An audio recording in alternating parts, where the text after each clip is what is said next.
buenas tardes. Mi nombre es Carolina Méndez. Hoy estamos acá en el tercer capítulo de Entretejiendo Conocimientos. Este capítulo vamos a empezar con una invitada especial, en la cual hace parte del mundo profesional para las personas que tienen dificultades de aprendizaje. Entonces, sin más preámbulos, le doy la bienvenida. Muchas gracias por esta invitación. Y antes de empezar con las preguntas, me gustaría que hagas una pequeña introducción para que el mundo te conozca. Listo, claro que sí. Bueno, mi nombre es Paula Andrea Ramírez. Muchas gracias, Carolina, pues por permitirme este espacio para hablar de las dificultades de aprendizaje. Yo soy psicóloga, especialista en psicología educativa. En este momento estoy cursando también una especialización en gerencia del talento humano y tengo más o menos 12 años de experiencia trabajando en instituciones de educación superior en todo lo que tiene que ver con el proceso de enseñanza-aprendizaje. No solamente con personas que tienen alguna dificultad de aprendizaje, sino con todos los chicos en general que presentan alguna necesidad académica o educativa. Listo. Uy, muy chévere la profesión. Bueno, entonces vamos a empezar con la primera pregunta. Claro que sí. Que es de qué manera la psicología puede acompañar y apoyar procesos con dificultades cognitivas o de aprendizaje. Bueno, yo considero que la psicología es una de las profesiones que más involucrada está en las dificultades de aprendizaje y que más puede ayudar a este tipo de personas, ya sea que tienen alguna dificultad de aprendizaje o que también tienen alguna dificultad cognitiva, por ejemplo, o algún tipo de diversidad funcional. Sin embargo, sí hay algunos aspectos clave en los que nosotros trabajamos. Uno de ellos es, por ejemplo, la evaluación y el diagnóstico como tal. ¿Esto en qué consiste? En que a través de entrevistas y aplicación de pruebas psicométricas, nosotros los psicólogos, también en apoyo con otros profesionales como los neuropsicólogos, podamos identificar cuál es la dificultad específica de aprendizaje que tiene la persona para a partir de ahí establecer un plan de trabajo o de intervención. El segundo paso es precisamente la intervención, es decir, que nosotros a través de esos procesos individualizados de acompañamiento podamos desarrollar ciertas habilidades, competencias y darles herramientas a las personas que presentan alguna dificultad de aprendizaje, pues para que se puedan adaptar a su ambiente universitario y en general a muchas habilidades para la vida, ¿sí? Por ejemplo, el manejo del dinero, la lectura y eso, que son habilidades transversales. Otro aspecto en el que también apoyamos mucho es el tema del apoyo emocional. Cuando una persona presenta alguna dificultad de aprendizaje, pues se enfrenta a muchas emociones, como por ejemplo la frustración, la tristeza, ¿sí? Y eso pues muchas veces impide o retrasa su proceso de adaptación a la vida universitaria y a contextos sociales. Entonces, desde la psicología podemos acompañarlos para que ellos conozcan, aprendan a identificar y aprendan a manejar este tipo de emociones y poder establecer estrategias de regulación emocional que les permita facilitar ese proceso de adaptación. Claramente en todo esto trabajamos de manera interdisciplinaria, entonces trabajamos con profesionales como fonoaudiología, terapeutas ocupacionales, neuropsicólogos, psiquiatría, dependiendo del tipo de diagnóstico también que presente, en los cuales nos apoyamos todos como equipo para ayudar a que la persona desarrolle esas competencias y esas habilidades que van a facilitar su proceso de aprendizaje. También trabajamos o podemos apoyar a los docentes, generando ciertas recomendaciones de tipo pedagógicas y didácticas para que ellos puedan abordar este tipo de dificultades de aprendizaje en el aula, ¿sí? Entonces, que sus metodologías sean más amables, más individualizadas de pronto, que puedan llegar a las personas como tal, a cada uno, y que esto también ayude a que su proceso de aprendizaje se dé de una mejor manera, ¿sí? Y algo también importante que hacemos es el apoyo a las familias, ¿sí? Acompañamos a los padres de familia o a los cuidadores o acudientes de las personas que presentan alguna dificultad de aprendizaje para que ellos también sepan en qué consiste la dificultad, cómo los pueden apoyar desde la casa y qué abordaje le pueden dar para que pues, ellos también nos ayuden en ese proceso de incursar en la parte académica y también en la parte social. Exacto, porque digamos, normalmente las familias son como el núcleo principal y normalmente las dificultades de aprendizaje, en lo que yo he investigado, empieza también desde corta edad y se empieza desde el colegio, que es lo importante. Si no se hace eso a tiempo, pues yo creo que pues es muy difícil que la persona de pronto se acomode a esa dificultad y lo vea como una discapacidad, que es lo que a mí me pasó en muchas ocasiones, hasta aceptarla. Así es. Exactamente. Entonces vamos con la segunda pregunta, que es cómo base en los relatos que han dado los estudiantes que presentan alguna dificultad de aprendizaje, cómo son sus experiencias y cómo se sienten ellos en el aula de clase. Bueno, yo creo que esto depende mucho del nivel de funcionalidad o el nivel de profundidad del diagnóstico que presenta cada estudiante, ¿sí? O cada persona. Nosotros nos podemos encontrar ante, por ejemplo, un trastorno de aprendizaje, una dificultad de aprendizaje de tipo leve, ¿sí? Donde la persona no presenta mayor dificultad, por ejemplo, de interacción social, que es algo supremamente importante. Entonces, de pronto la dificultad está más a nivel cognitivo, más de comprensión de algunas temáticas, y eso les puede llegar a generar cierto nivel de frustración, ¿sí? Sin embargo, cuando el diagnóstico o el grado de la dificultad de aprendizaje es leve, pues hay más herramientas y es un poquito más fácil que se dé tanto la comprensión como la adaptación a los contextos universitarios o académicos, ¿sí? Y también en el ámbito social, ¿sí? Hay chicos que presentan una dificultad de aprendizaje leve, ¿sí? Pero digamos que a nivel de interacciones, a nivel de relaciones les va muy bien, y eso facilita obviamente su proceso académico, porque se ayudan, se apalancan, es lo que conocemos como la zona de desarrollo próximo, ese par que me ayuda o me acompaña en los procesos de aprendizaje. Entonces, pues para ellos digamos que es un poquito más fácil. Existen, por otro lado, los chicos que pueden llegar a presentar algún diagnóstico de autismo, ¿sí? Dentro del espectro autista, como por ejemplo el Asperger, ¿sí? Entonces son chicos que pueden llegar a tener habilidades excepcionales, que tienen muy buena memoria, que les va muy bien académicamente, pero la dificultad está en el tema de relaciones interpersonales. Entonces ahí es más difícil un poquito ese proceso de adaptación, porque ellos comprenden muy bien, entienden muy bien las temáticas, incluso ellos pueden tener unos muy buenos promedios académicos, pero se sienten muy solos, se sienten rechazados, ¿sí? Y se les dificulta mucho una habilidad que es supremamente importante, no solamente en el ámbito académico, sino para toda la vida, y es el trabajo en equipo, ¿sí? Entonces ahí es donde hay que empezar a trabajar precisamente en estas habilidades sociales, en lo que tiene que ver con la interacción, con el comportamiento en ellos, ¿sí? Y está por otro lado los casos de dificultades de aprendizaje que ya son más graves o que tienen ya como tal algún tipo de discapacidad, pues que para ellos es muy difícil los dos aspectos, tanto la comprensión de las temáticas en el ámbito académico como las relaciones o la interacción que pueden llegar a tener con sus pares. Entonces, depende de ese grado de funcionalidad. Hay algunos que se sienten muy frustrados, hay algunos que se sienten, por el contrario, muy contentos y se sienten como muy satisfechos de poder acceder a la educación superior, digamos en este caso, poder alcanzar los logros académicos, ¿sí?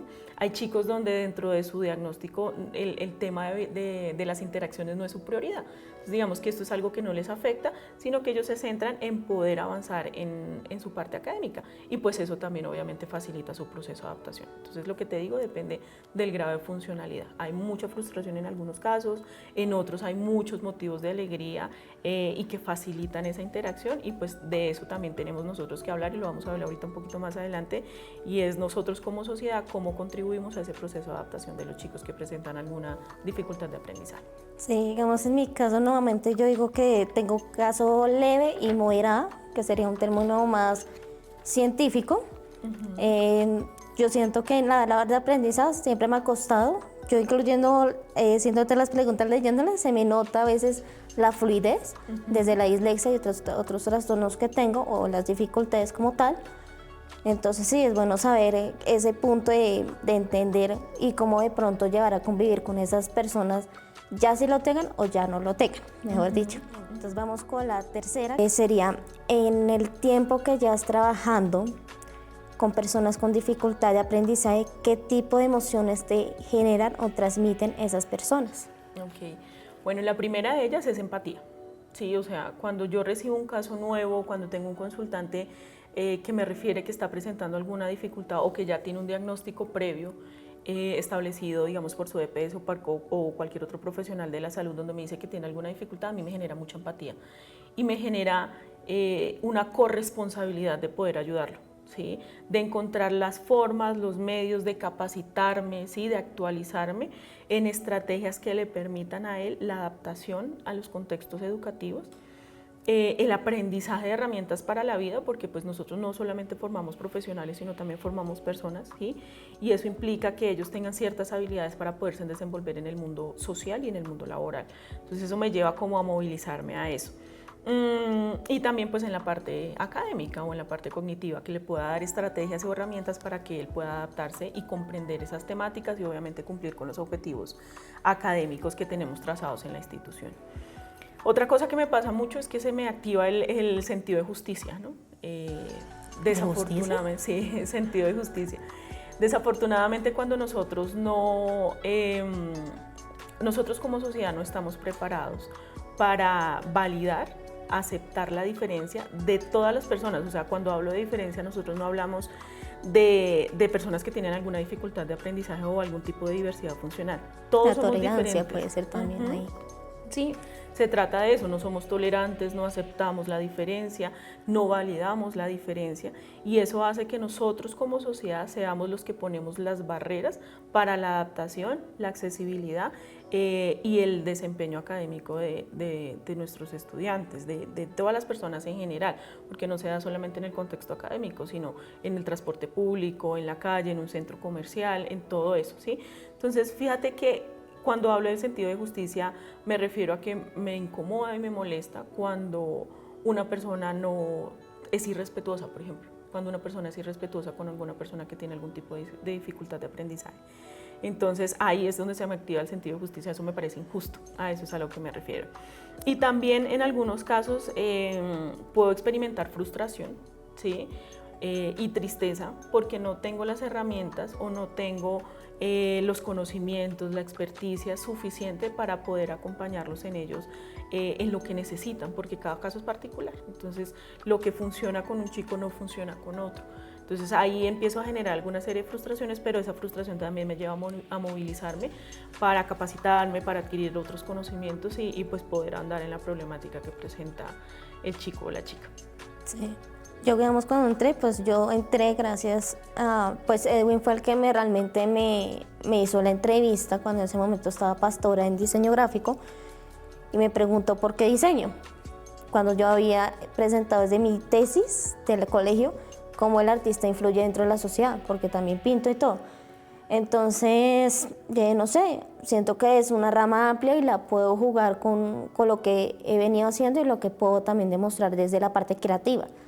Porque, digamos, muchos aprendizajes también vienen de la parte muy creativa y no solamente creativa, deportista, o sea, hay variedad. Y lo que dices, hay que exacto, hay que tolerar y entender a la persona, que es lo más importante.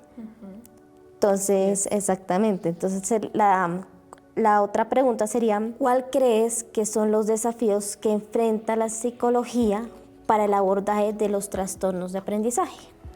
Bueno, aquí yo quisiera aclarar algo y es que si bien la psicología presenta unos desafíos de los que ya vamos a hablar, me gustaría reiterar, y lo que reitero en este momento es que somos la sociedad quien tiene que enfrentar unos desafíos para facilitar ese acceso a todas las comunidades, a todas las personas que presentan algún tipo de dificultad y mitigar de alguna manera las barreras que impiden ese proceso de adaptación de estas personas a los contextos. Entonces, más allá de que sea la psicología como tal una profesión que sí, claro, tiene unos desafíos que ya vamos a ver, creo que es la sociedad quien debe trabajar un montón de manera individual para que esto se vea reflejado socialmente en la aceptación, la validación y el reconocimiento de la diferencia. Entonces creo que ahí nos falta mucho como sociedad todavía. La psicología como tal presenta desafíos económicos, ¿sí? Porque en muchas instituciones, tanto de salud, educativas, privadas, muchas veces no cuentan con los recursos para tener la cantidad de profesionales, la cantidad de baterías de pruebas y de herramientas necesarias para poder facilitar pues el desarrollo de esas competencias en las personas que presentan algún tipo de dificultad. Entonces hay una dificultad económica, digamos que a nivel político también hay que destinar una serie de recursos para que las instituciones, las fundaciones, las ONG que se encargan de trabajar con este tipo de personas pues tengan las herramientas suficientes, las más actualizadas para poder facilitar ese proceso de adaptación y obviamente el desarrollo y adquisición de esas competencias para la vida. Otro desafío que tenemos que trabajar un montón es lo que tú hablabas ahorita de la identificación tardía de alguna dificultad de aprendizaje, ¿sí? Entre más temprano podamos identificar alguna dificultad de aprendizaje, más fácil va a ser que nosotros podamos ayudar a la persona al desarrollo y la adquisición de esas competencias, y con ello pues se va a facilitar en su vida adulta y en su vida académica la adaptación a contextos universitarios y a contextos laborales, ¿sí? A contextos académicos en general. Entonces la identificación tardía, entonces en temas de niños y demás, creo que también es un desafío en el que hay que empezar a trabajar o continuar trabajando. Otro desafío es la diversidad de necesidades. Con esto nos referimos a que cada caso es particular, ¿sí? Aunque el diagnóstico puede llegar a ser el mismo, un diagnóstico de dislexia no se presenta de la misma manera en dos personas. Entonces, pues porque esa es la diferencia precisamente que nos hace ser humanos per se. Entonces, fíjate que eso es un desafío porque tenemos que adaptarnos todo el tiempo a esas dificultades particulares individuales de cada persona. Entonces creo que ese es un desafío. Y otro indudablemente como país, como profesionales, es la actualización y la capacitación constante y continua, ¿sí? Del abordaje y de las herramientas que presenta la ciencia para el abordaje de las dificultades de aprendizaje. Sí, digamos en el libro que yo estoy analizando, que se me olvidó el nombre, no me acuerdo cuál es realmente. Okay. Digamos cuando, sí, es como esa transición a entender a la persona. Y yo, menos mal que a mí me la detectaron desde antes, porque mi mamá es fonoaudióloga y también los fonoaudiólogos pues, son parte del mundo del aprendizaje. Fonoaudiólogo bilingüe, ¿no? Porque inglés y español, ¿no? Y están los trastornos del lenguaje, que es otra faceta que viene desde la dislexia conjunto con la matemática, que es lo que a mí me frustra, porque tú me das un billete, yo ni siquiera entiendo o no sé cómo gastarlo, básicamente. Entonces, sí, el mundo hay que abrirse, no solamente a estos trastornos, a las discapacidades, porque también los discapacitados pues tienen también su tema, pero hay una cosa que yo estoy segura que quiero hacer o poner a prueba, es de pronto esas leyes o esas formas de adaptación para que también sean acordes a esas personas con una dificultad de aprendizaje, porque ya leyes para los discapacitados, pero yo en mi realidad yo no veo como leyes específicas para las personas con dificultades de aprendizaje.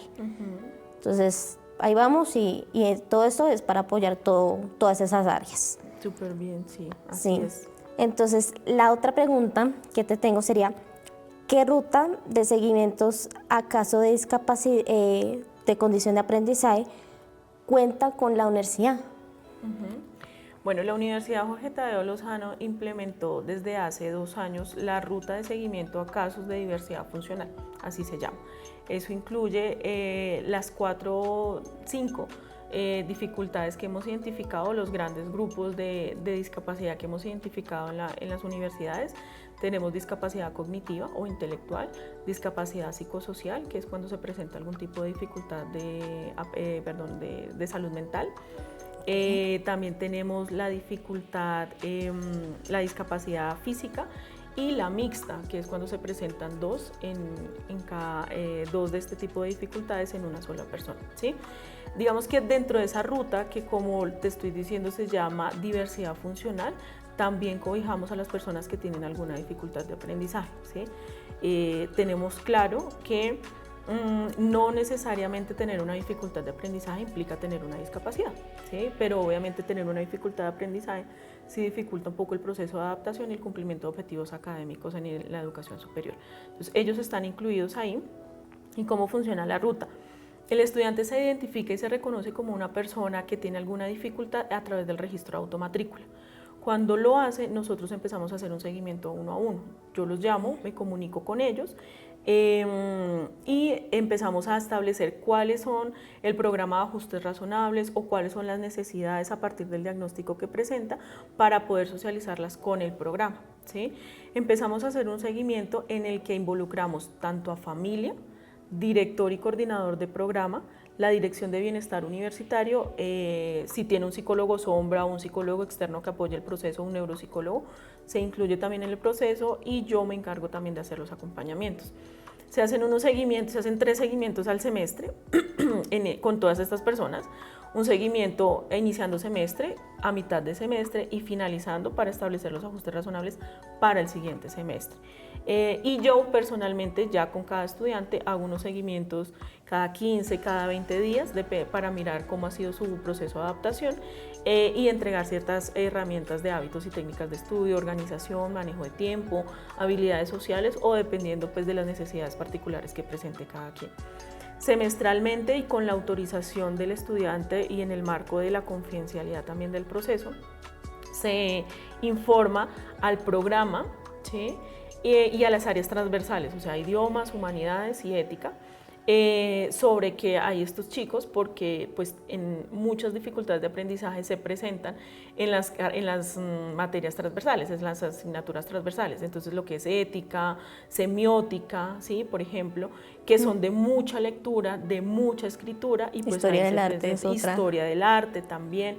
Entonces fíjate que nosotros muchas veces podemos informar al programa, pero como estas son áreas transversales dependen de otra área.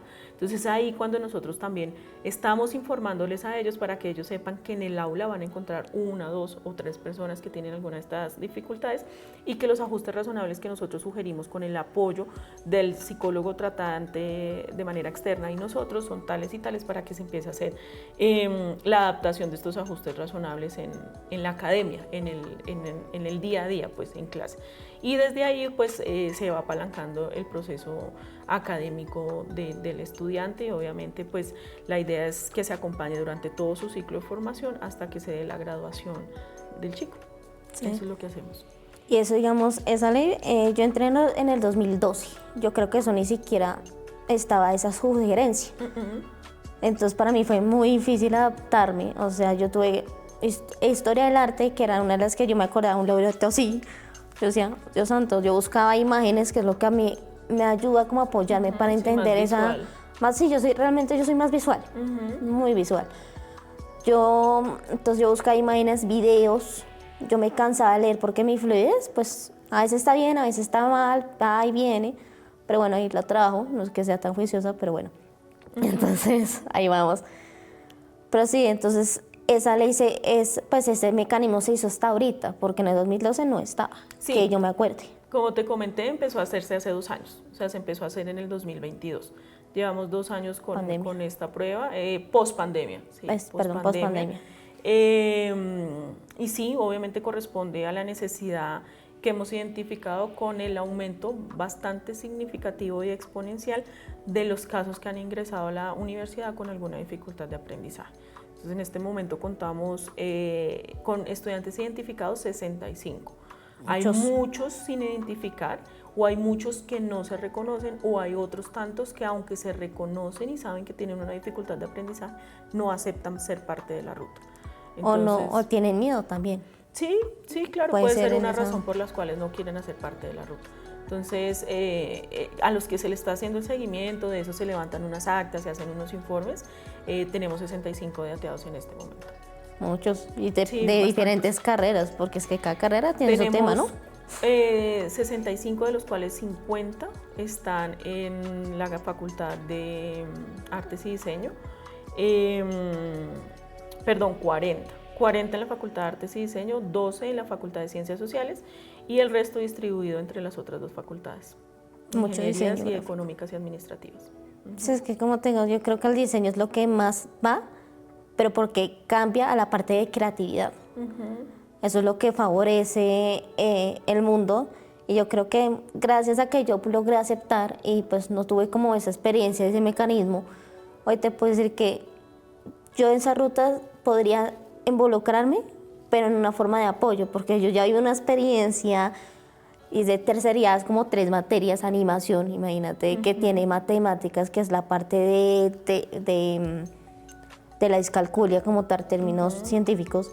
Entonces, yo en esa ruta, si yo puedo, muy feliz en apoyar a esos estudiantes, porque gracias a lo que estoy viviendo y lo que quiero dar a conocer, quiero darles esos espacios a ellos y que se demuestren a ellos sin miedo. Sí, como yo hablando, que me puedo equivocar, bueno, me lo corrijo y ya. Sí, como cualquier persona. Exactamente. Así es. Y yo creo que ya como para cerrar, y me ha gustado mucho lo que nos has contado, lo que hemos conversado, ya sea antes de la pregrabación, perdón. Me ha gustado mucho lo que nos has comentado y como te digo, yo te daré mi apoyo en lo que necesites también. Gracias. Entonces ya para cerrar, quiero que le digas al público que nos va a ver y que lo dé gracias pues también al estudio que nos está apoyando. Quiero que me digas qué te gustaría más apoyar en este proyecto desde lo que te comenté hasta desde lo que te comenté básicamente. ¿Qué te gustaría apoyar? Bueno, yo creo que esta serie de iniciativas, que además es muy bonito que salgan desde la educación, ¿no? Desde el contexto académico, y también de una persona que ha vivido, ¿sí? Personalmente y como se dice en carne propia, lo que tiene que ver con esas dificultades de adaptación por presentar alguna dificultad de aprendizaje y dificultades académicas y demás. Creo que estas iniciativas nos llevan a generar ese cambio social de empezar a ser una sociedad incluyente o inclusiva, ¿sí? Lo que te decía ahorita de empezar a entender la diferencia, aceptar la diferencia, validarla y entender que la diferencia no es algo de una persona que tenga alguna dificultad o alguna discapacidad, ¿sí? Sino todos somos diferentes, o sea, todos los seres humanos somos diferentes, no basta simplemente con vernos para darnos cuenta que todos somos diferentes, entonces ¿por qué nos cuesta tanto aceptar eso? ¿Ves? Entonces estas iniciativas nos ayudan, estos proyectos de grado, estos trabajos, nos ayudan muchísimo a entender eso, a divulgar lo que se está haciendo, a dar a conocer las herramientas con los que cuenta, por ejemplo, en este caso la institución, pero los que también se cuenta a nivel social, a nivel país, a nivel ciudad, y también con esas herramientas a las cuales o esas instituciones a las cuales los chicos que presentan alguna dificultad pueden acudir para recibir la ayuda. Entonces eso es supremamente importante. De mi parte como tal, está pues obviamente todo lo que yo pueda hacer desde la parte académica, desde mi profesión, desde la experiencia que tengo acompañando estos tipos de casos, pues siempre dispuesta a poder apoyar estas iniciativas y pues también a divulgarlas, ¿no? Porque en la medida en que se conozcan entre los chicos, pues van a hacer más uso de ellas y también pues van a poder aprovechar esos beneficios que traen para ellos. Entonces creo que ese sería como el aporte que yo podría dar. No, y pues yo creo que ya para decir otra vez muchas gracias. Mucho gusto. Yo creo que me llevo una gran sensación de que de acá a partir ahora pues vamos a poder llegar a hacer esas ideales estrategias o herramientas para desde mi experiencia pues poder ayudar a otros, sí, y apoyarnos mutuamente como para que también otros chicos se den a conocer sin el miedo de ser un fenómeno, porque está esa parte que a veces uno se cree que es un fenómeno por tener una discapacidad de aprendizaje, y eso lo tengo constante porque me pasó mucho. Ya soy un fenómeno, no quiero que nadie me vea. Básicamente así. Entonces ya para cerrar, muchas gracias a los que están viendo este capítulo, desde ya una mirada más profesional. Los esperaré para otro capítulo, ya sea para un profesional o para otra persona que quiera dar a compartir sus experiencias. Entonces, sin más preámbulos, nos despedimos. Muchas gracias y gracias por la atención y estaré pendiente para el apoyo. Vale, Carolina, a ti muchas gracias por el espacio y claro que sí, lo que necesiten con mucho gusto. Y esto entonces, chao, chao.